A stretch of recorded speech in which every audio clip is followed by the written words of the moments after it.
이 요한복음은 몇 가지 별명이 있습니다. 독수리 복음서라고도 불립니다. 왜 그럴까 좀 봤더니 독수리는 이 해를 똑바로 쳐다봐도 눈이 멀지 않는다고 합니다. 그래서 아주 높이 있는 태양을 똑바로 쳐다볼 수 있다고 합니다.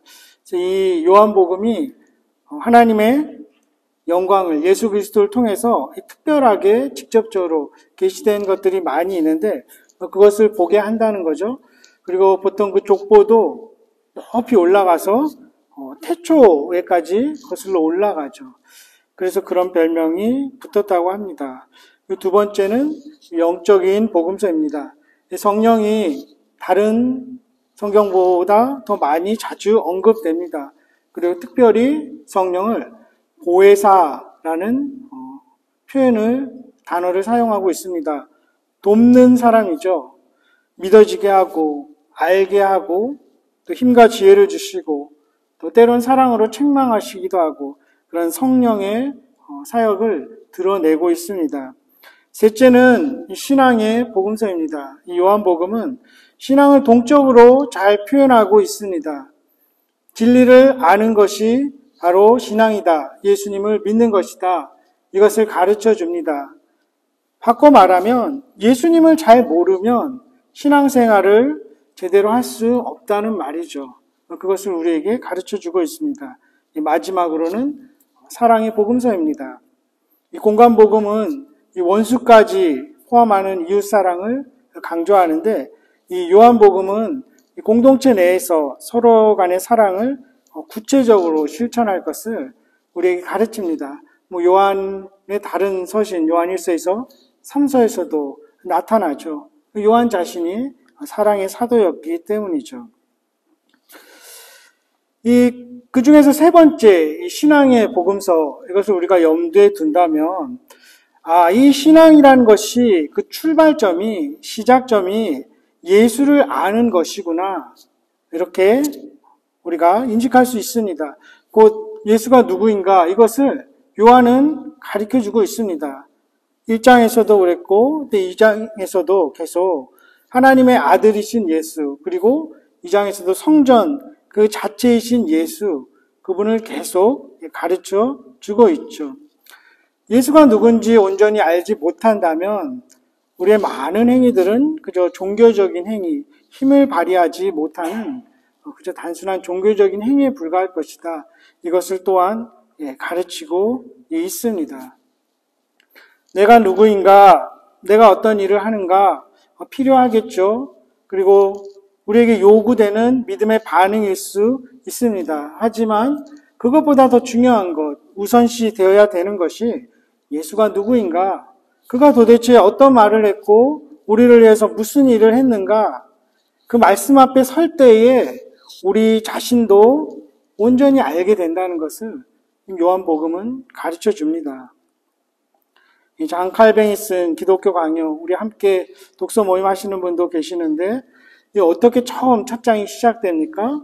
1장은 하나님을 아는 지식입니다. The knowledge of God. 이렇게 시작됩니다. 왜 그렇습니까? 하나님을 올바로 아는 것이 우리 자신을 올바로 아는 것이다. 칼빈은 이것을 논증합니다. 그 책의 그 부분에 몇 가지 칼뱅이 이런 이야기를 합니다. 하나님을 알아갈수록 자신의 실상을 적나라하게 알게 된다는 것이죠. 그런데 만약 하나님을 알지 못하면 자신을 의롭고 진실하고 지혜롭고 거룩하다고 믿게 되는 교만에 빠진다고 합니다. 그리고 이 칼빈 특유의 표현인데 조금이라도 덜 추잡하다 싶으면 그것이 순결 그 자체인 것처럼 여기는 것이 인생의 한계이다. 이렇게 이야기합니다. 그래서 그 한계 너머를 보지 못하면 그저 자신의 의와 지혜와 능력에 만족하게 된다는 것이죠. 하지만 돌이켜서 주님을 향하고 주님을 계속 알게 된다면 우리의 지혜가 얼마나 터무니없이 어리석은 것인지, 우리의 능력이 얼마나 형편없는 것인지 올바로 알게 된다는 것입니다. 그 예수를 지금 사도 요한은 계속 우리에게 보여줍니다. 예수님은 지금 예루살렘에 계시죠. 유대인의 큰 절기 중에 하나였던 유월절, 그리고 계속 이어지는 그 무교절까지 적어도 한 열흘 정도 이렇게 예루살렘에 머물고 있었습니다. 당시에 예루살렘에는 그런 특별히 유월절 이럴 때는 굉장히 많은 사람들이 타지에서 왔습니다. 역사가 요세푸스에 의하면 그가 쓴 유대 전쟁사 그 안에 보면 6월절을 지키기 위해서 300만 명 정도가 모였다고 합니다. 근데 어떤 학자는 이 과장된 것이다. 어떻게 300만 명이 모이냐. 런던 인구도 40만 조금 넘는데 숙박시설이며 그 어떻게 다 카발지고 그렇지 않다. 과장됐고 적어도 한 20만 명 정도가 모였을 것이다. 이렇게 이야기하는 학자들도 있습니다. 20만 명도 작은 수는 아니죠. 그때는 굉장히 많은 사람들이 예루살렘에 모였습니다. 종교적인 열정을 가진 사람들이죠. 그 사람들이 와서 예수님이 하시는 말씀을 들었죠. 그리고 예수님이 하시는 그 특이한 행동들, 병자를 고치시고 성전에서 이렇게 좀 난동 비슷하게 그런 행동을 하시는 것들을 사람들이 관심 있게 보았던 것이죠. 훗날에 그 사람들이 다시 각자 지역으로 돌아갔을 때 사도 바울이 돌아다니면서 복음을 전했을 때 아마 쉽게 그래서 더 전할 수 있었을 거다. 그리고 예수님도 그런 선교적인 의도가 있으셨기 때문에 예루살렘에 유월절, 무교절 이때 올라가셨고 오래 머물러 계셨다. 이렇게 추측하기도 합니다. 우리가 읽은 23절에 보니까 사람들이 그 예수님의 모습을 그 표적을 보고 그 이름을 믿었다 되어 있죠. 이 보았다는 그 동사 굳이 분석해 보면 현재 분사입니다. 그것은 무엇을 의미하냐면 사람들이 그냥 헐깃 한번 본 것이 아니라 면밀하게 관찰한 것입니다. 예수님이 하는 말씀, 하시는 행동을 주의 깊게 관찰하고 믿었다는 것이죠. 여러 지역에서 온 디아스포라 유대인들이 그것을 보고 믿게 되었다는 것입니다. 좋은 일입니다. 예수님이 행하신 그 표적을 보고 믿었다는 것. 그리고 표적이 없었다면 또 믿었겠나 싶기도 합니다. 하지만 그 표적을 보고 믿은 것은 진정으로 믿는 것이라고 보기 어렵다는 거죠. 자신의 욕망을 채우고자 하는 예수님의 능력을 그저 인정하는 수준에 불과했던 것 같습니다. 하나님 나라를 가리켜 보이는 그 표적, 거기에 관심이 있는 것이 아니라 하나님 나라에서만 일어날 수 있는 그 이적, 미라클, 거기에 더 관심이 있고 그것만을 추구했을 수도 있죠. 사람들이 예수님을 인정하는 데에는 그 예수님을 통해서 물질적인 이득이나 정치적 욕망을 이루려는 그 세속적인 동기도 크게 작용했을 것 같습니다.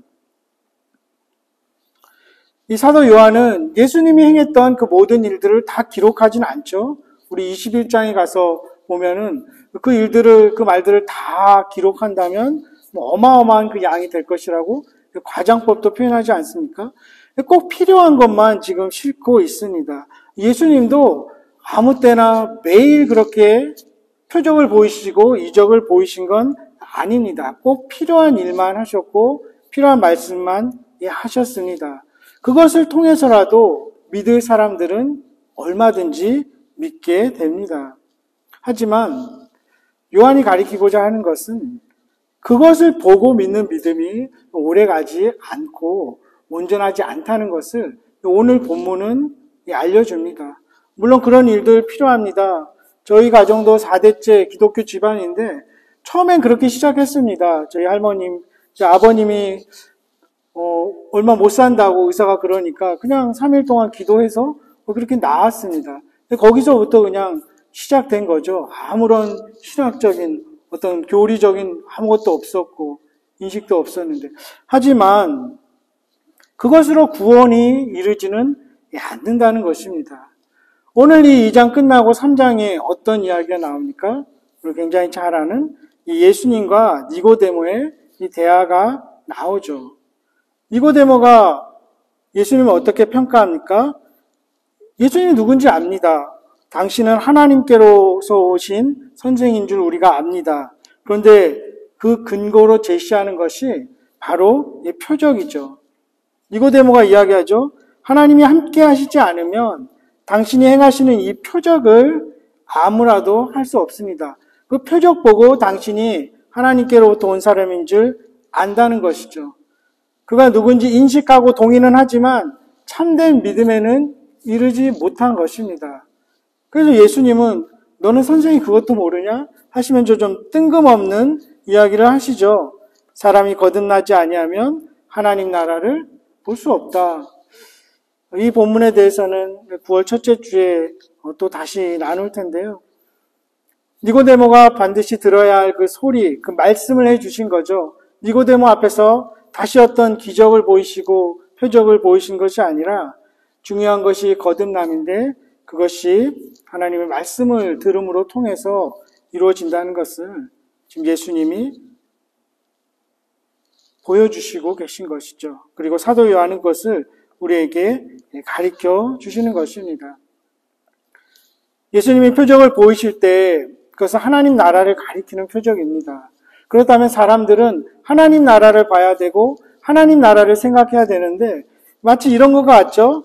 이 달을 가리키면 달을 보는 것이 아니라 달을 가리키는 손가락을 보는 격입니다. 사람들의 모습이 그러했기 때문에 오늘 본문에서 예수님은 그런 가변적인 인간의 본성을 잘 아셨기 때문에 그들을 의지하지 않으셨다고 합니다. 예수님이 스스로 모든 사람을 아시고 속에 있는 것을 아시기 때문에 누가 설명해 줄, 증언해 줄 이유가 없었던 것이죠. 어떤 번역에는 그래서 25절을 이렇게 번역하고 있습니다. 예수께서는 그들을 속속들이 아셨다. 그리고 인간의 본성이 얼마나 변덕스러운지 아무도 설명해 드릴 필요가 없었다. 처음에는 믿고 따라가지만 그들의 마음이 변한다는 것을 알고 계셨던 것이죠. 수많은 사람들이 따랐지만 정작 십자가 밑에서는 몇 사람 있지 않았습니다. 11절에만 봐도 이미 그 표적, 혼인잔치에서 보여준 그 표적을 보고 제자들이 그를 믿었다 이렇게 표현되죠. 근데 22절에 가서는 또 죽은 자 가운데서 부활하신 후에야 성경과 예수가 하신 말씀을 믿었다. 또 이렇게 되어 있습니다. 이미 가나 혼인잔치에서 거기서 다 믿은 게 아닌 거죠.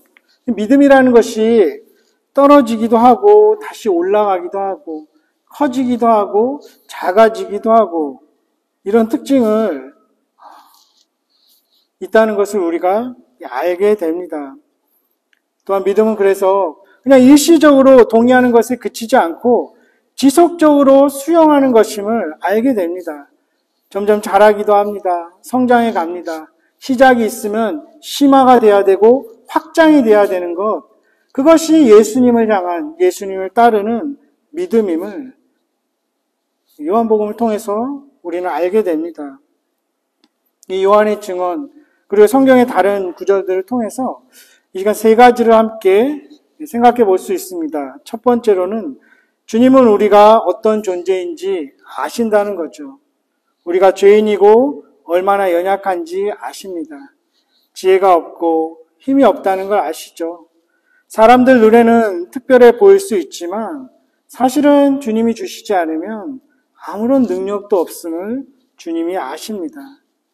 이런저런 사회적 장식들로 어떤 포지션으로 명칭으로 치장을 하고 있다 할지라도 주님은 우리의 본질을 너무나 잘 알고 계십니다. 강한 척 해야 될 때가 있고 깨끗한 척 해야 될 때가 있지만 우리의 허물을 주님은 너무나 잘 아시죠. 그렇기 때문에 아주 종종 우리에게 이해할 수 없는 고통을 겪기도 하십니다. 우리가 약할 때 주님이 강하다는 것을 알게 하시기 위함이죠. 내 안에 아무것도 없다는 것을 알게 하십니다. 사도 바울의 그 고백은 엄살도 아니었고 과장도 아니었습니다.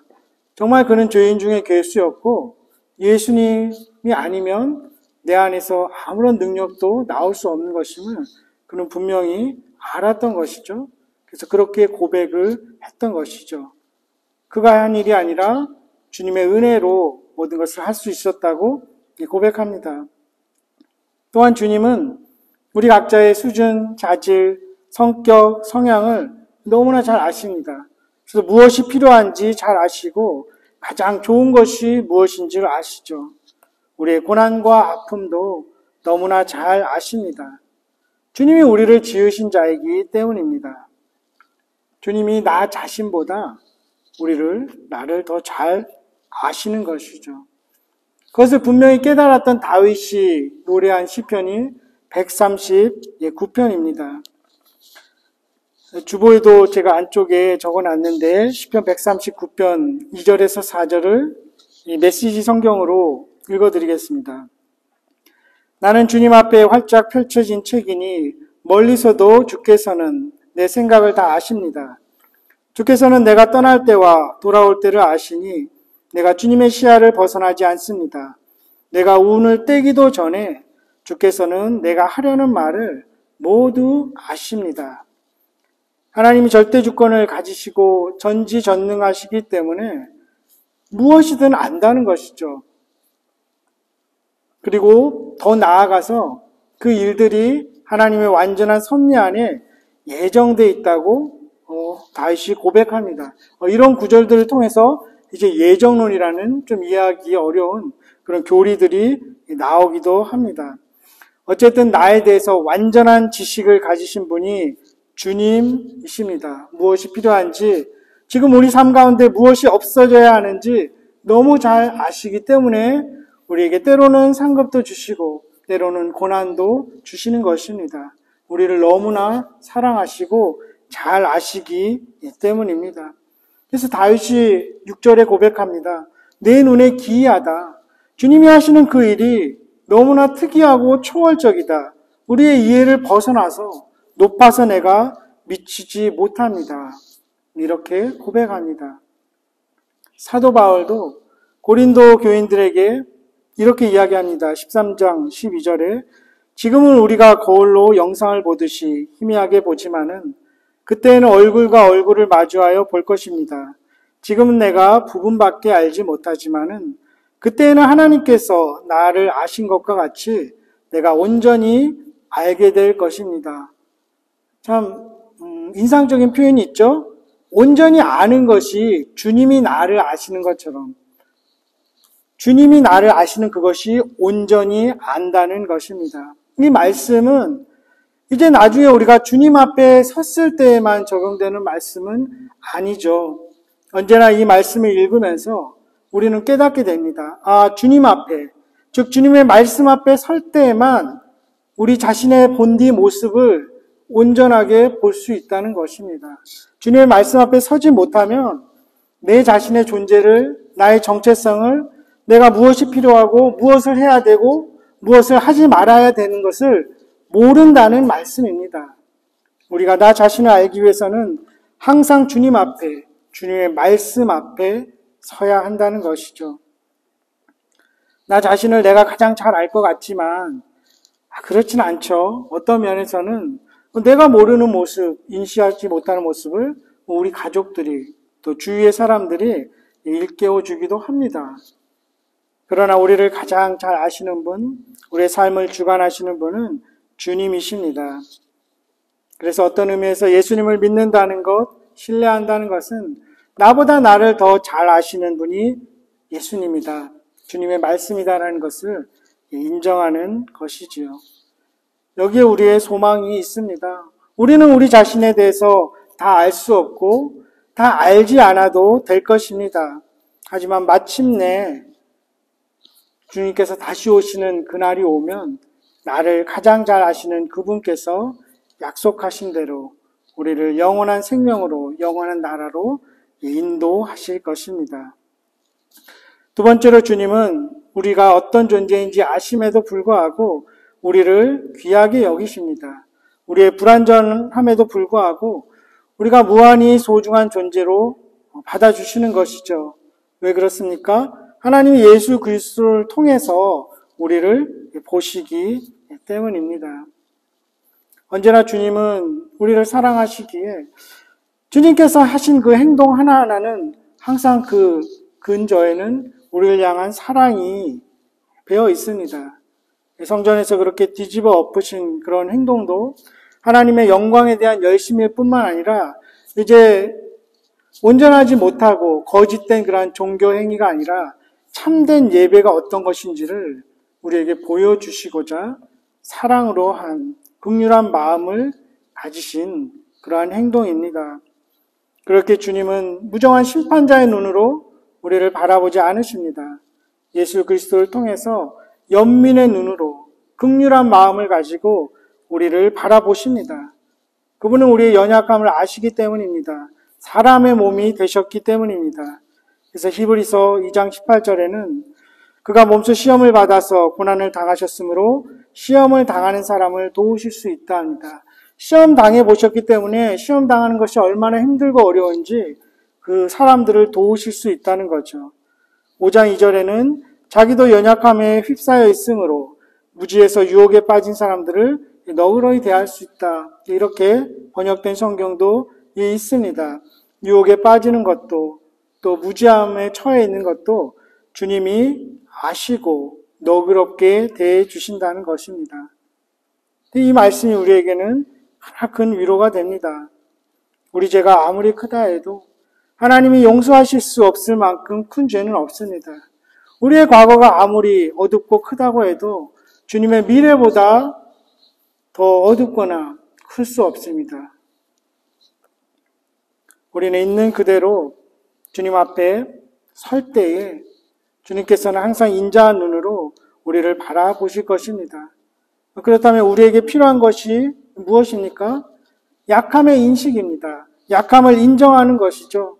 주님 없이 단 하루도 살 수 없다는 절박함 아닐까요? 실제로 그렇지 않겠습니까? 주님 없이 살아갈 수 있을까요? 숨만 쉬면서 그냥 걸어다니는 것이 아닐까요?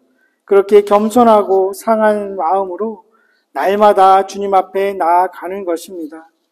주님을 더욱 알아갈수록 우리는 약함을 체감하게 됩니다. 구원받기 위해서 내가 한 일이라고는 오직 죄뿐이구나. 그래서 나 행한 것 죄뿐이니 이런 찬송가가 나오지 않겠습니까?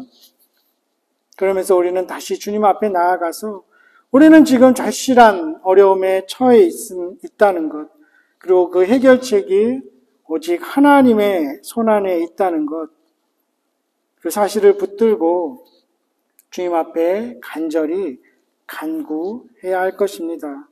주님은 우리를 너무 잘 아시기에 우리가 필요한 것이 무엇인지 잘 아시고 가장 필요한 것을 가장 온전한 때에 주실 것입니다.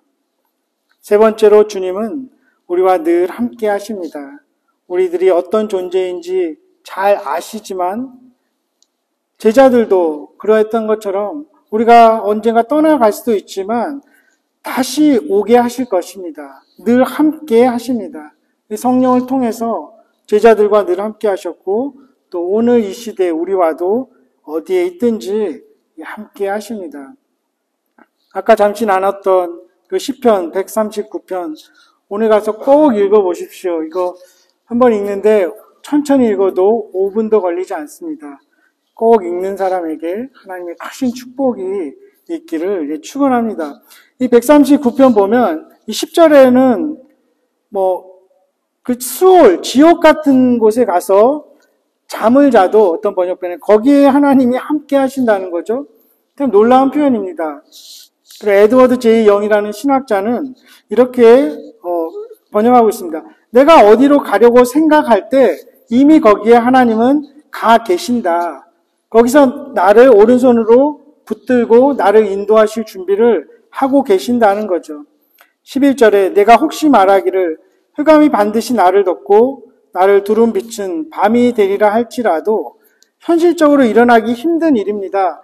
그런데 그런 일이 전혀 예상하지 못했던 일이 일어난다 할지라도 아무런 문제가 되지 않는다는 고백입니다. 하나님이 나와 함께 하시기 때문입니다. 왜 그렇습니까? 주님이 나를 만드셨기 때문입니다. 주님이 다윗의 성장을 주도하셨던 것처럼 우리도 이날 이때까지 이렇게 자라오게 하셨습니다. 우연히 일어난 일이 없는 것이죠.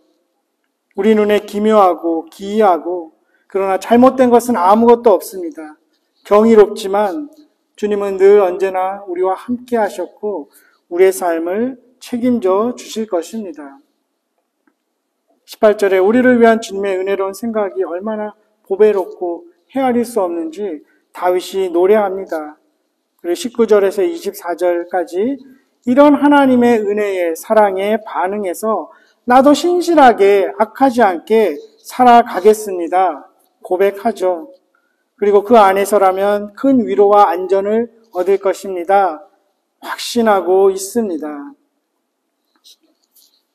이 성경은 우리의 시선을 자꾸만 주님께로 향하게 합니다. 하늘로 향하게 합니다. 나 자신보다 주님을 바라보게 합니다. 하나님이 모세를 부르셨을 때 모세가 뭐라고 반문합니까? 내가 누구이기에 그 이집트의 왕 바로 앞에 설 수 있으니까. 하나님은 그때도 좀 뜬금없는 말씀하시죠. I am who I am. 나는 스스로 있는 자다 이렇게 번역하지만 그대로 번역하면 나는 나다 그냥 이렇게 말씀하십니다. 중요한 것이 부름받는 모세의 능력과 자질이기보다는 그를 부르시는 하나님이 누구이신지를 아는 것이 더 중요하다는 말씀입니다. 나는 누구인가? 중요한 질문일 수 있겠습니다. 하지만 거기에만 몰입된다면 어떨까요? 열등감도 또 반대로 우월감도 과도한 나 자신에 대한 관심에서 다 나오지 않겠습니까? 그러다 보면 자기 개발이라는 것도 자기 학대가 되지 않겠습니까? 하나님을 만난다는 것은 낯설지만 절대적인 타자의 눈을 뜨게 되는 것입니다. 나밖에 모르며 살아왔던 그 삶 속에서 절대적인 타자인 그러면서 너무 친밀한 아버지 하나님을 만나게 되는 것이죠. 그럼으로써 나 중심성에서 풀려나서 자유로워지는 것 그것이 구원 경험의 핵심이고 출발이지 않을까 싶습니다. 주님의 말씀을 통해서 주님이 어떤 분인지 알아갈수록 우리는 자신에 대해서 더 잘 알게 될 것입니다. 요한복음을 주님의 말씀을 우리 읽고 묵상하십시다.